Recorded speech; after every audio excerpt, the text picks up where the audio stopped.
Awesome. So hope everyone is doing well wherever you guys are. A couple of pointers before I get started. We will be recording the presentation, so if you're not able to stay for the whole length of it, we will be posting it in our YouTube channel tomorrow. Also, feel free to share it if you enjoy it. We will be looking at questions, so through the chat and Q&A, I have here open on my second monitor. So if you have questions, particularly referring to a slide that I'm talking about, I'll be keeping an eye on that, as well as our team will be answering some questions there. And we'll also have a Q&A session at the end. So I'll stop only if I feel like it's necessary, but we'll have a more elaborate Q&A session towards the end. All right, so without further ado, let's get started into DeFi. Awesome. So the agenda for today, as the topic implies, it's about decentralized finance. We'll be covering the whole journey in DeFi, how it's developed. I'll be providing a timeline from its early days to where it's now, and the catalysts that have magnified the growth in DeFi. I'll also be covering a term that's increasingly abuzz, the so-called DeFi 2.0 protocols, what it means, if it's just a meme or if there's actually innovation behind it. And finally, I'll talk about DeFi going multi-chain across several blockchains and different layer ones and layer twos, and what comes next for DeFi. As usual, I'll start with a quick update about Into the Block. So recently, about a month ago or so, we launched new indicators for Ethereum 2.0. We covered the supply, so everything that has to do with EIP in 1559. So you can now track the amount of ETH getting burned. So for instance, last week, I believe over 100,000 ETH got burned. The percentage of fees that are getting burned, its net issuance. So you can see what's effectively its inflation rate, which has been negative for the past few days, and the supply, as well as some staking indicators on the Beacon chain. If you're interested, I also wrote a couple of pieces on Ethereum 2.0 covering these indicators. And in terms of partnerships, we also have news with Altrady, BlockPress, Coincora, and more large partnerships launching soon. Awesome. So let's dive into DeFi now. So before the term DeFi existed, there were already plenty of ideas playing around with the idea of having financial services decentralized. So this started since really the Bitcoin white paper, where Satoshi Nakamoto alludes to having financial services in a way where you don't rely on a counterparty, and you don't have the traditional trust-based model with corporations. Ivan, yes, we'll be sharing the presentation as well. So I forgot to mention that earlier. Both it will be recorded and we'll be sharing the slides as well. Carrying on, following Bitcoin, of course, it took some years to get more established and more traction around it. But towards the 2012, 2013 bull run, there were already several platforms that were playing around with the ideas that can be built on top of the blockchain infrastructure that Bitcoin pioneered. And so we started seeing the development of more financial applications using blockchain technology that don't rely on a trusted third party. And so some of the first few iterations were NXT and colored coins, which was a layer of financial applications built on top of blockchain way back in 2013, I believe. And they were attempting to have like securities, commodities, real world applications bridged into the blockchain in a decentralized way. Of course, that didn't materialize. I would argue it was ahead of its time. And we also have some protocols like Waves and BitShares that were attempting to do it on their own blockchains, very early attempts. Then following Ethereum, people started realizing that yes, decentralized money is a great use case for blockchain technology, But of course, as many people were already starting to realize, that the whole field that you can do with blockchain can be expanded to much more use cases, not just within finance, of course, but beyond. But I would argue that Ethereum led this new wave of smart contract platforms, which made it easier for applications to be built on top. And so we see the first attempts at decentralized financial applications.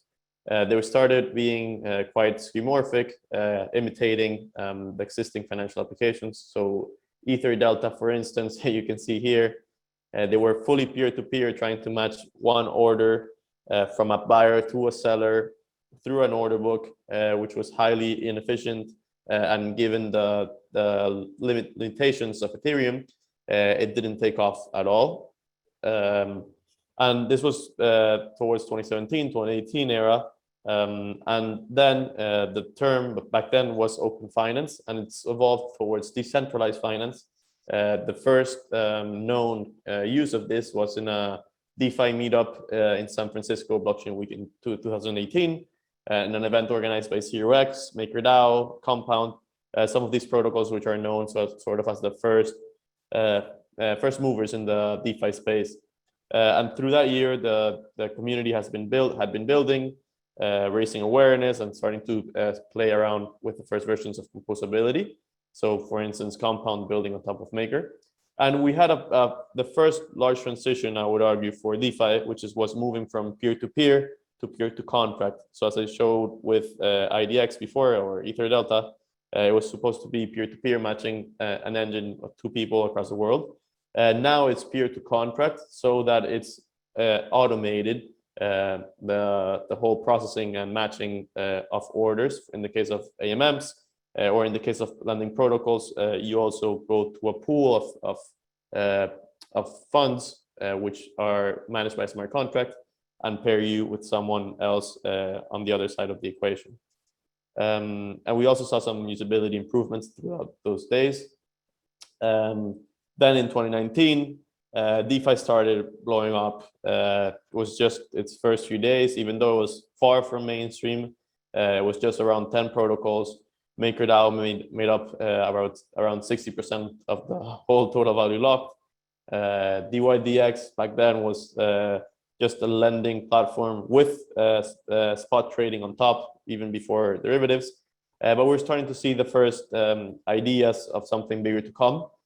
For instance, Synthetics launched the first liquidity mining pool, incentivizing the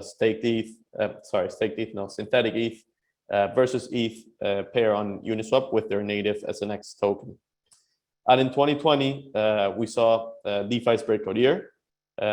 So we reached 1 billion TVL and total value locked, for those that are not familiar, within just the first month of the year. Then, of course, in March, as COVID panic ensued, Black Thursday occurred, the so-called Black Thursday, where markets crashed about 50%. MakerDAO had its first liquidity shock, where it had to rush to dilute itself with the Maker token and accept USDC as a collateral, which has been the case since then. Then, as the things calm down post-COVID, post the panic initial crash induced by COVID, we started seeing the launches of new innovative protocols such as Uniswap v2, which to this day is still the most used protocol, most forked, and still one of the highest revenue generating ones. And then we see Balancer, which is another decentralized exchange, launch a liquidity mining campaign for BAL token shortly before Compound, and once Compound released Comp, it really started getting the ball rolling. Many people in the industry call it the launch of Comp liquidity mining as the catalyst for what's now known as DeFi Summer. And then in 2020, we see a few other remarkable launches, such as Yearn, which incentivized a whole slew of fair launches following that. So for those that are not familiar, Andrew Cronje launched the Wi-Fi token and for a liquidity mining 2 weeks program. And only the people that were depositors could earn the Wi-Fi token. And they didn't allocate themselves any priority auction from that. So it incentivized a lot of protocols following this so-called fair launch.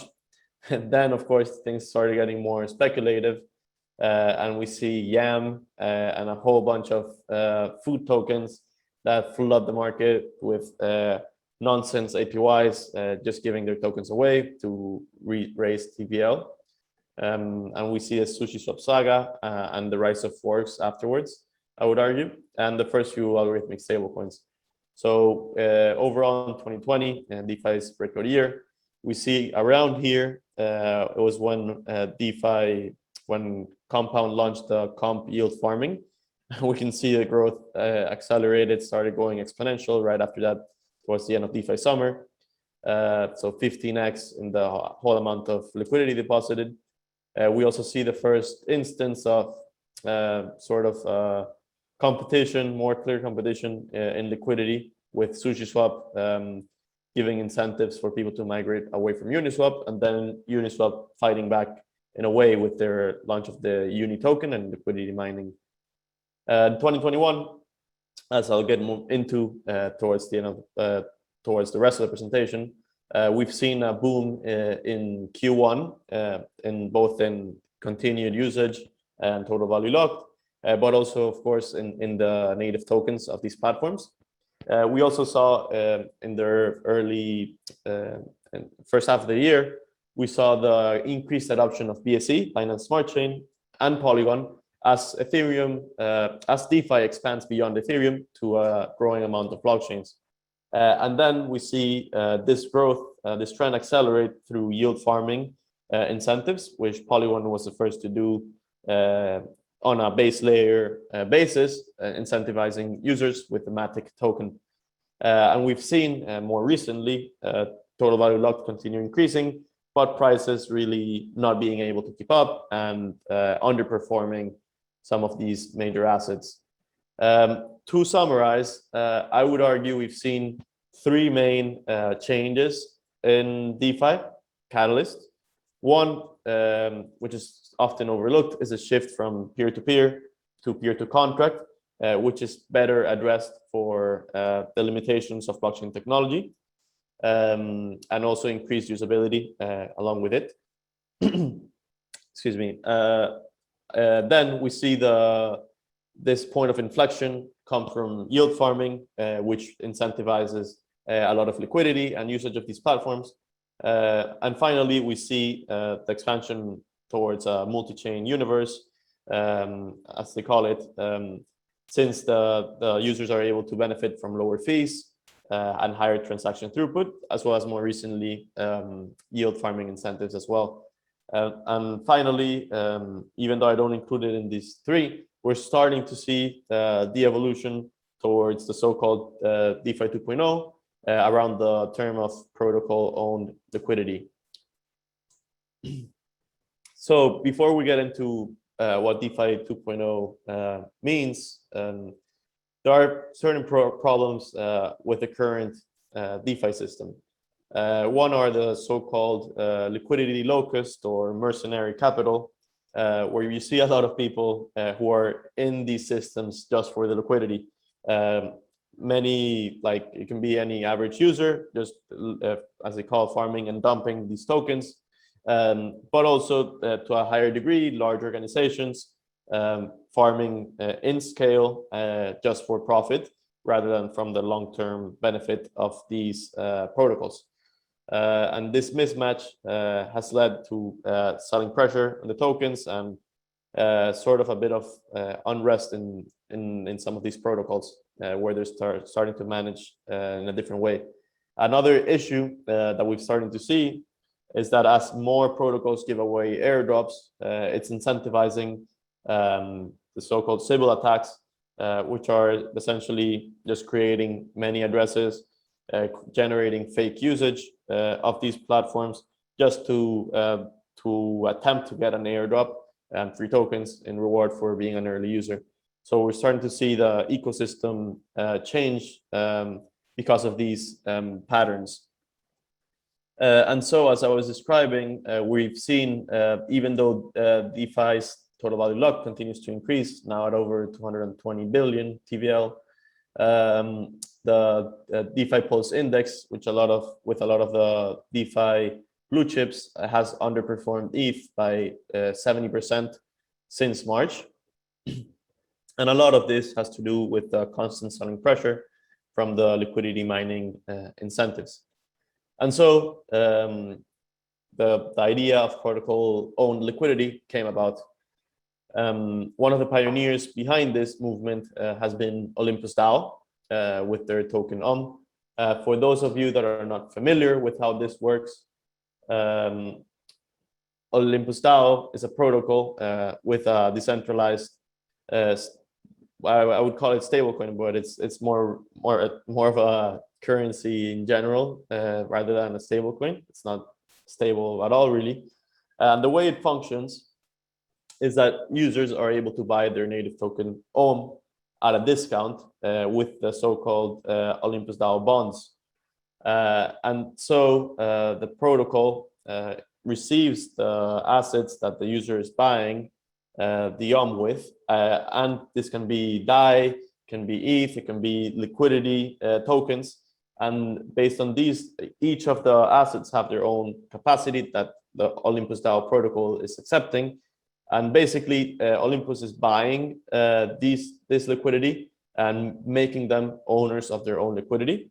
And in return, users are able to get OM tokens at a discount, which they are incentivized to stake in their own system with high APYs, incentivizing long-term holding of these assets with one of the best tokenomics or Ponzi-nomic systems, as many call them.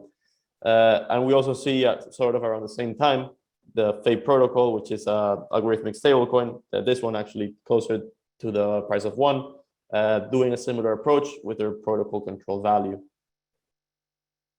And so, as DeFi does, as crypto does, the meme was born. DeFi 2.0 started being bounced around. Some credit the founder of the protocol Alchemics as one of the first people to say that protocol and liquidity was brought the rise for DeFi 2.0. And Olympus, of course, was one of the first pioneers here. And as we're starting to see these protocols get traction, so Olympus DAO, for instance, went from under 1 billion market cap to, I believe, around 5 billion, and now within just a few months. Of course, there's a lot of hype and a lot of traction for these protocols, and they decided to expand their core offering of bonds into what's known as Olympus Pro. So essentially, they created protocol-owned liquidity as a service.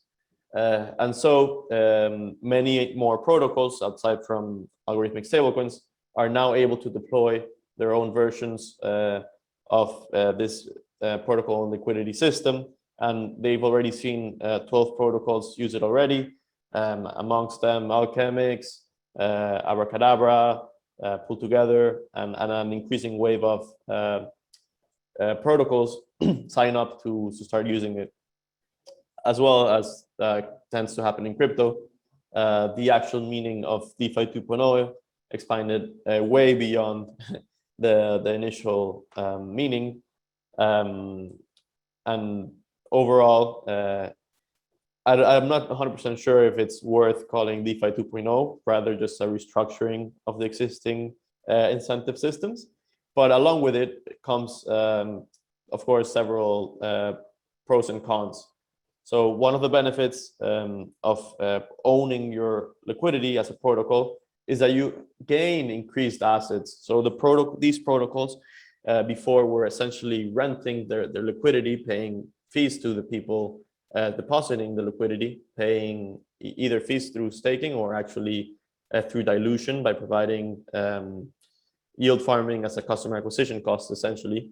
And now you see the protocols buying this liquidity. So they're owning the assets on the underlying protocol and benefiting by generating trading fees on top of this.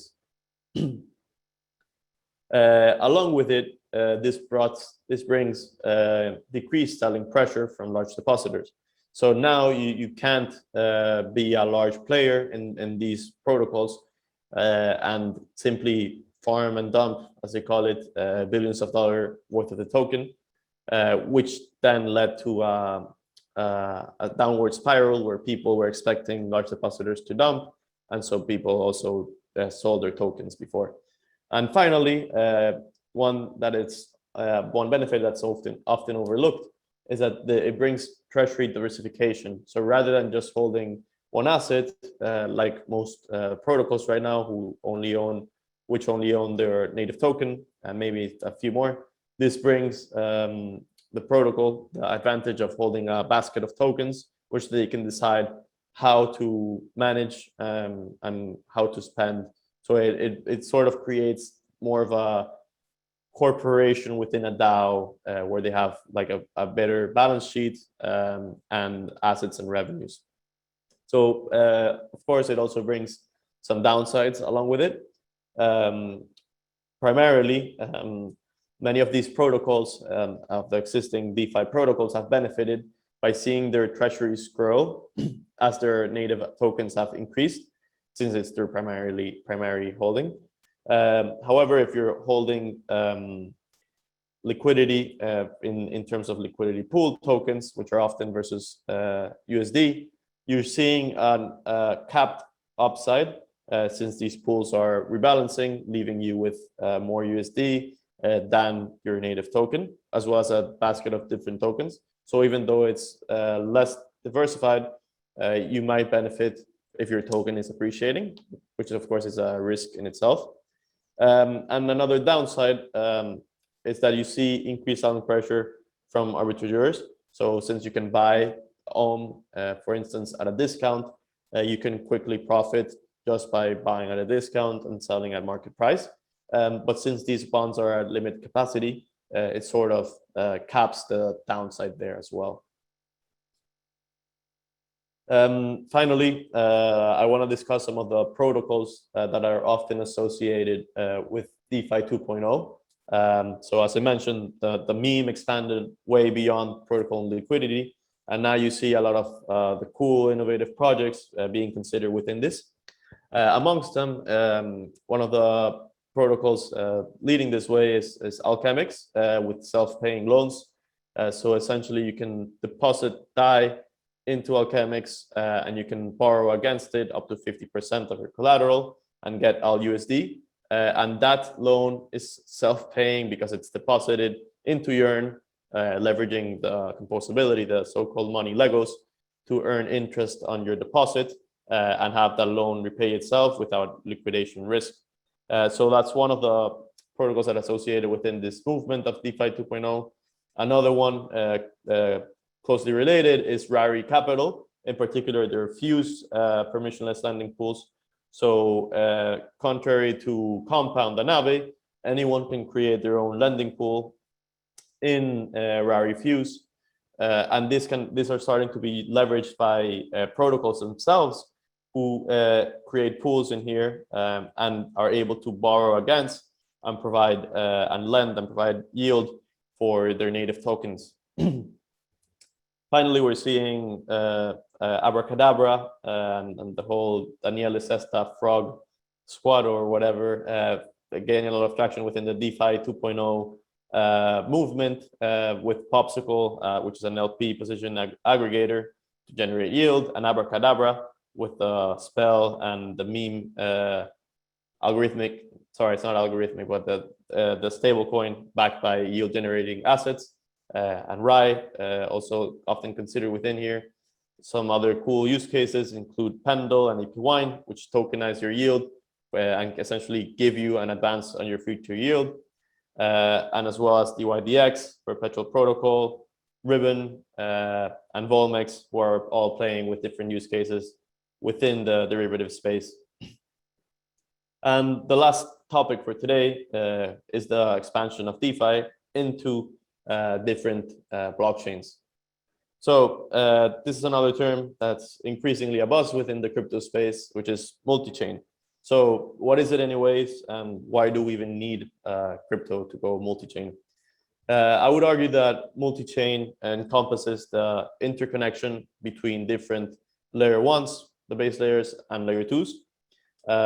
So these can be Ethereum, Avalanche, Lana, Cosmos for the layer ones. And on top of them, you have layer twos. Why do we need it? At this moment, blockchains are inherently have limited capacity in terms of scalability. And so by being able to interconnect with each other, you're able to decrease fees and also process a significant amount of higher transactions, which is necessary in order to bring the masses. If we want to scale blockchain to 100 million, billions of users, we likely need multiple chains to back being the underlying infrastructure, backing the protocols that people use and in their everyday. And so another reason behind this, why it's necessary, it's because as there's more demand for block space. So for instance, if you're bidding on an NFT, there's financial incentives because people expect to profit from it. There's a lot of transaction activity that leads to higher fees in one blockchain, but if, for instance, in another blockchain, that might not be happening since there might not be that particular catalyst. So it also spreads out the transaction congestion in a way. And so I would argue that the differentiate that layer ones, such as Ethereum, Solana, Cosmos, are their own base layers and they rely on their own consensus. This is important differentiation from layer twos, which build on top of layer ones and rely on their layer one consensus as well as their native tokens. So Arbitrum and Starkware use ETH for transactions. Polygon, in a way, it's sort of in between because they have their own POS chain, which is a layer one, but they also have CK rollups and other layer twos building on top of it. And I find this visualization quite useful from 1KX, where you see the interaction between the major ecosystems, Ethereum, Cosmos, Solana, and how they're enabled by several bridges, as well as tokens that bring liquidity from one platform to another. So the main enablers behind this rise of the multi-chain universe are wrapped assets. So wrapped Bitcoin being the first and foremost, that's now available, I think in 6 blockchains or so, probably more by now, as well as wrapped ETH, which is available in more blockchains. Then we see EVM compatibility, so the Ethereum virtual machine being the base layer for several other blockchains, which enable seamlessly porting applications from one blockchain to another. This has been able to leverage open source nature to increase the appeal of a multi-chain universe in a lot quicker pace than it would otherwise.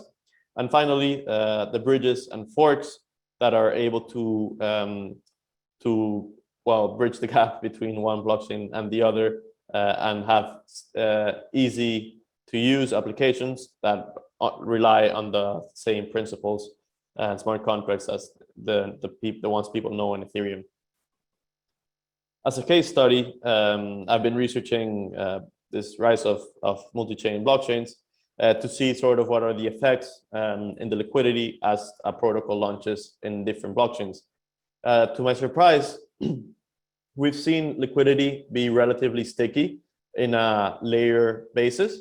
So when Aave launched in Polygon, we saw that total value locked continued to increase in Ethereum, despite incentives launching on Polygon. And we see the same case here when Avalanche launched.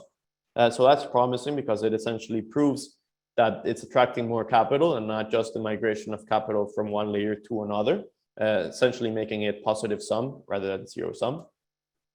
And on a protocol basis, on a blockchain basis, we're seeing also, of course, a lot of these platforms benefit from the incentive systems. So there's the old saying, build it and they will come. In the blockchain spaces, if you build it and you incentivize it, yes, they will definitely come. It's also managing to be sticky though, with Polygon still remaining amongst the most used blockchains despite their liquidity mining dropping by 90%. So we're seeing this be effective overall, not just in bringing more value to the underlying tokens, but bringing more deposits and more usage long term. So to summarize it, I will say that DeFi has been booming essentially for the past 2 years or so. Right now, there's 12 blockchains with over 1 billion total value locked. Keep in mind that we were at under 1 billion by the January 2020. Now, based on DeFi Llama, I believe it's around 250 billion total. Of course, it's not the total value locked. It has its own issues, and it's not the only metric you should look at. But it does show the amount of capital that's entrusted to these applications. And so, talking about that, there's over 160 now, I believe, protocols with $100 million or more deposited into them. Over 3 million unique addresses, up from under 1 million last year. And we're seeing, I wouldn't say DeFi going mainstream, but at least increased awareness. Of course, your everyday user still doesn't rely on DeFi as their bank or for financial services, but we're seeing increased awareness, and I expect this to continue to increase for the near term. In terms of what comes next, DeFi is still quite complicated. It's no surprise that most users come from the existing crypto space. I think we need to see simpler interactions, as well as better onboardings from dollars to DeFi within one click. That would really speed up things once there's those bridges from the real world to the DeFi economy. Another thing that we're starting to see is the rise of permission DeFi. So even though it sounds like an oxymoron because it's not necessarily decentralized, we're seeing protocols such as Aave and Compound Pro, I forgot how they call it, but their own permission markets where they have institutions use credit delegation to essentially have their own more permissioned, more regulatory compliant ecosystem for lending. I expect both permission DeFi and the multi-chain trend to continue over the near term, especially if these incentives continue. In the next few days, I believe November 11th, Optimism is launching EVM equivalents, which is different from just EVM compatibility. It's so for those that don't know, Optimism is a layer 2 platform building on top of Ethereum, and it will allow, from what they're claiming, for any application built on top of Ethereum to be deployed on Optimism and drop their fees by 90% within just one click. So there's, of course, high expectations for that, and it should increase a lot of attraction in DeFi in the near term.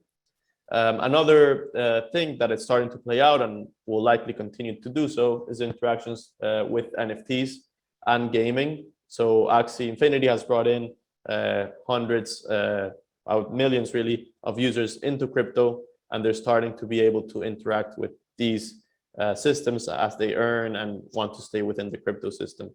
And finally, there's the risk and also the potential benefit of regulation coming into this space. So to conclude, DeFi has gone from literally $0 to 200 billion within 5 years or so. Key catalysts behind this growth have been the shift to peer-to-contract, enabling blockchain native applications. We've seen the catalyst of yield farming really bring more depositors. And finally, multi-chain expansion as users require lower fees and higher transaction throughput. And it's still to be told if protocol owned liquidity does live up to being DeFi 2.0. Of course, there's plenty of benefits with it, as I stated, but the jury is still out on whether that's the next evolution for DeFi and we move out of yield farming, or how that will progress. Well, thank you guys very much. Make sure to sign up for our next webinar. We'll be covering a quantitative approach to trading NFTs. So we've been covering NFTs sort of from the top. Now we're going to be diving next webinar really into the details of how NFT prices typically go over time and how you can create strategies based on quantitative data that we provided into the blog. Okay, so thank you guys very much. I already see a few questions. I'll be sticking around for the next few minutes and answering them.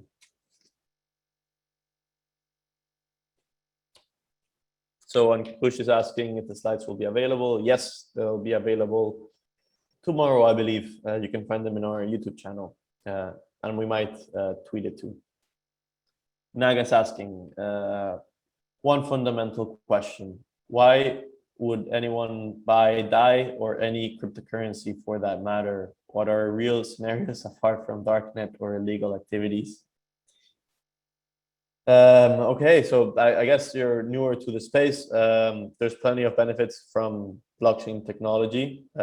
Actually, it's worse for darknet and illegal activity because it's trackable.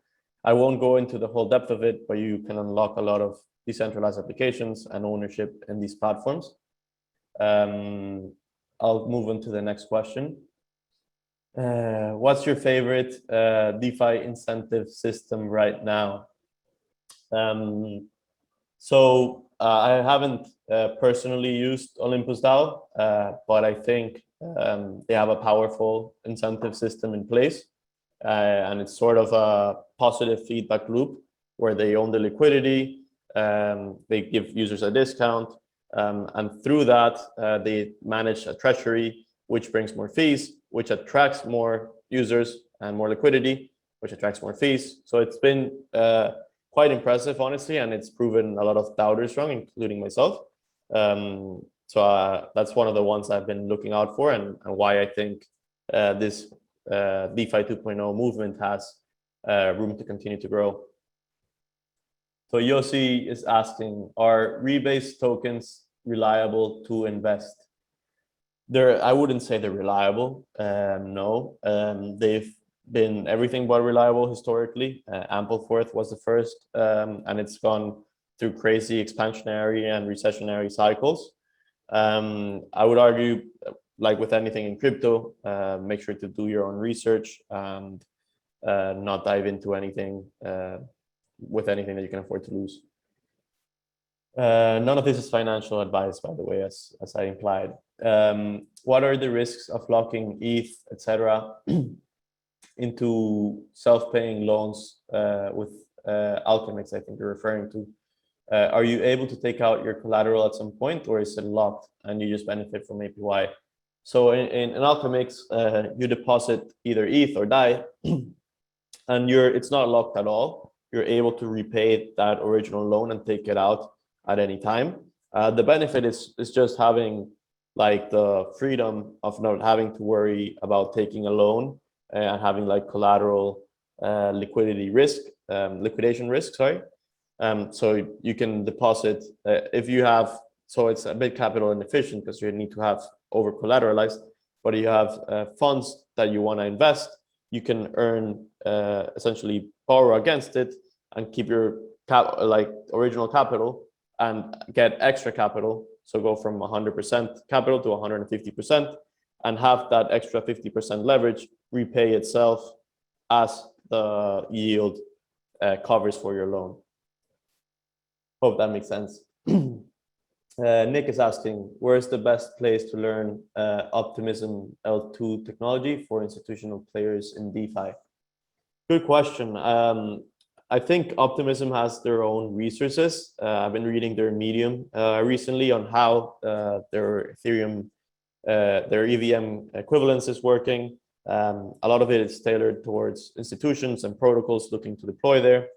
There's a lot of community resources. I would keep an eye out for, particularly the ones coming directly from Optimism, which, as I mentioned, I believe they're launching in November 11, if they don't postpone again, which has happened before.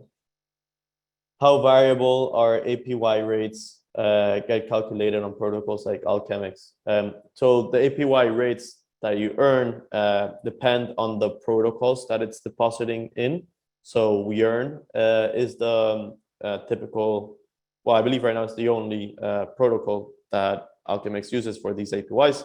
And within Yearn, you have a whole variety of strategies that are earning depositors between 8 to 15% or so annually. And that, of course, is much more that you're earning than the loan that is AlchemX is charging users. So that makes it, that's what allows the loan to repay itself. Someone was asking, should we expect a token from Into the Block? And no, to be honest, and not for the time being.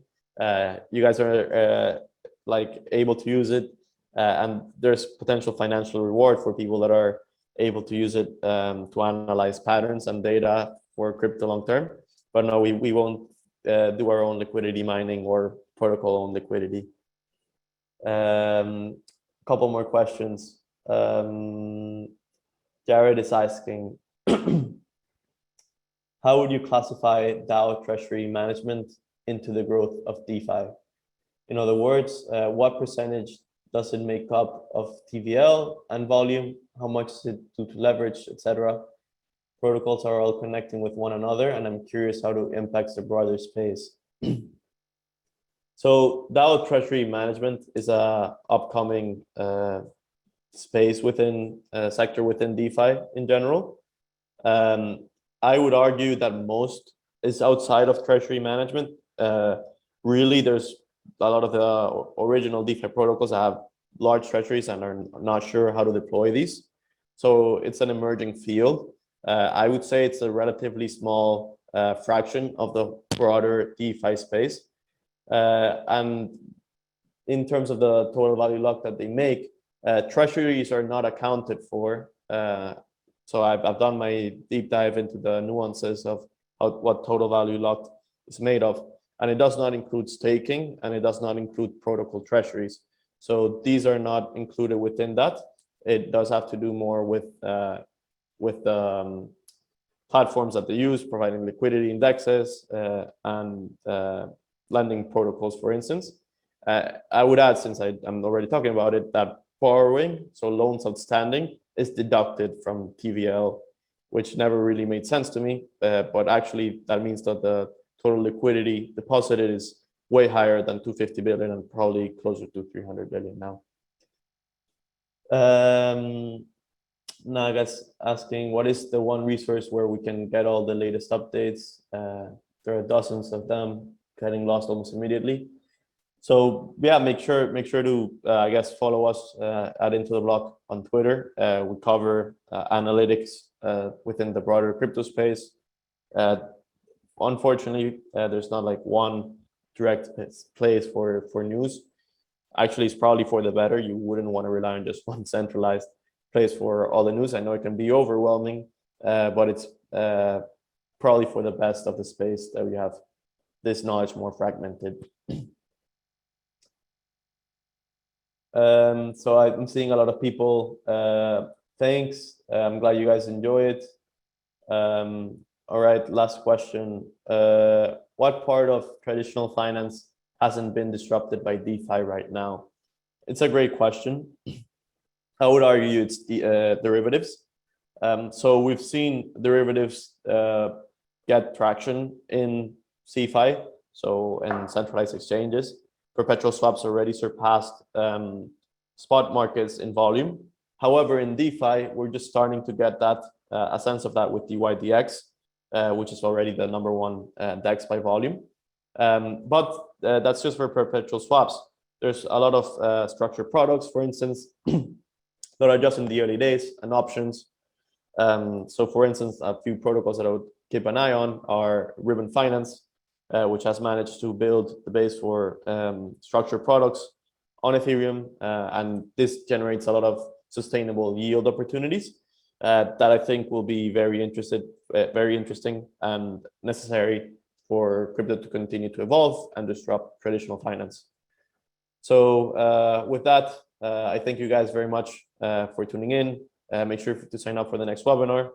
Thank you guys very much. Hope you all have a great day. Bye now.